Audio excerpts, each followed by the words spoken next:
Assalamualaikum warahmatullahi wabarakatuh. Perkenalkan, nama saya Nurul Azirah dengan NIM 2104264. Baiklah, pada video kali ini saya akan membacakan materi pada hari ini, yaitu tentang prinsip-prinsip dasar dari digital government.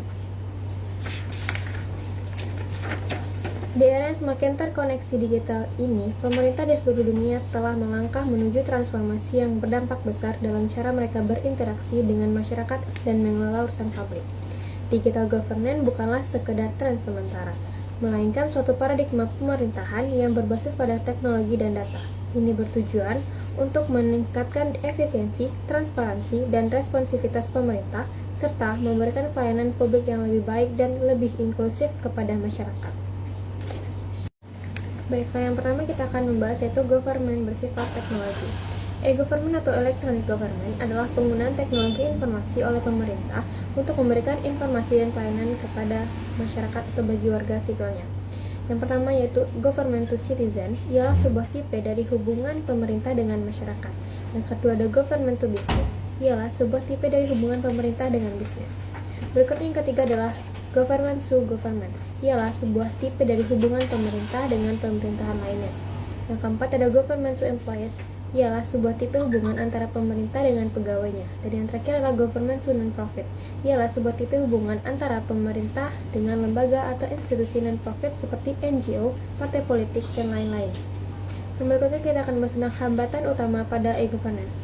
E-governance ialah proses pelaksanaan tata kelola pemerintahan dengan memanfaatkan teknologi informasi dan komunikasi dalam mewujudkan tata kelola pemerintahan yang lebih baik. Tantangan dalam penerapan pelayanan birokrasi berbasis digital yaitu mencakup 3 aspek. Yang pertama ada tangible challenge atau tantangan yang nyata, yaitu dikategorikan dalam itu infrastruktur teknologi, yaitu kurangnya infrastruktur teknologi yang memadai termasuk perangkat keras dan perangkat lunak yang diperlukan untuk menjalankan sistem e-governance dapat menjadi hambatan konkret dalam memberikan layanan digital kepada warga negara. Yang kedua ada akses internet. Terbatasnya akses internet, terutama di daerah pedesaan atau terpencil, dapat menjadi hambatan nyata karena warga negara tidak dapat mengakses layanan e-governance tanpa koneksi internet yang baik. Yang kedua intangible challenge, yaitu tantangan yang tidak nyata. Ini melibatkan aspek-aspek yang tidak selalu dapat diukur dengan mudah, tetapi tetap mempengaruhi implementasi e-governance. Seperti yang pertama adalah kesadaran dan pendidikan masyarakatnya. Kurangnya kesadaran masyarakat tentang layanan e-governance dan keterbatasan pemahaman teknologi dapat menghambat adopsi layanan ini.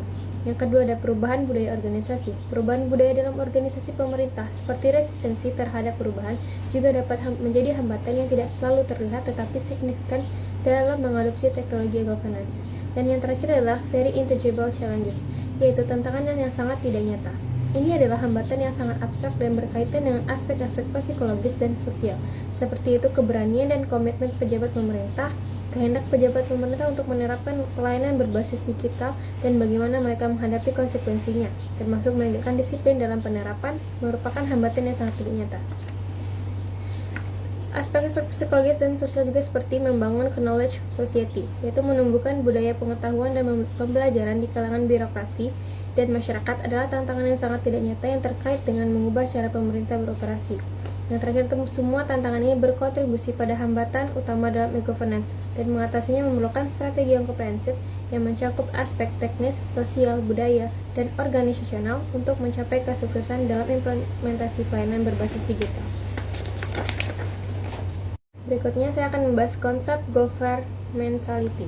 Konsep governmentality adalah suatu kerangka pemikiran yang dikembangkan oleh Michel Foucault, seorang filsuf Prancis terkenal. Istilah governmentality yaitu merujuk pada domain yang disebut Foucault rasionalitas pemerintah, yaitu cara dan sistem pemikiran tentang sifat-sifat praktik pemerintahan yang mampu membuat kegiatan itu dapat dipikirkan atau dipraktikkan.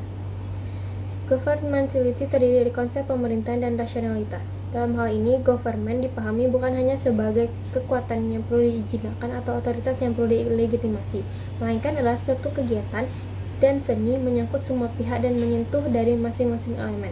Dengan demikian, pemerintah tidak terbatas pada struktur kelembagaan otoritas saja. Sebaliknya, konsep governmentality dimaknai sebagai fenomena empiris yang meresap dan memiliki karakteristik yang tetap spesifik untuk praktik dan organisasi tertentu.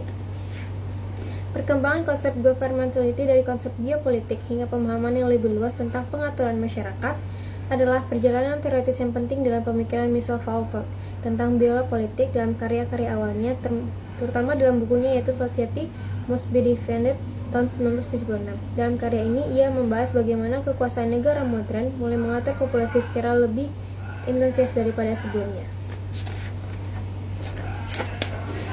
Dalam konsep governmentality, Foucault menyoroti pentingnya teknologi-teknologi kekuasaan seperti statistik, surveillance, psikologi, dan pengetahuan ahli dalam proses pengaturan. Ini menekankan bagaimana pengetahuan dan teknik digunakan oleh pemerintah untuk menghasilkan kontrol dan otoritas. Dalam pemikiran lebih lanjutnya, Foucault juga menyajikan kritik terhadap negara modern.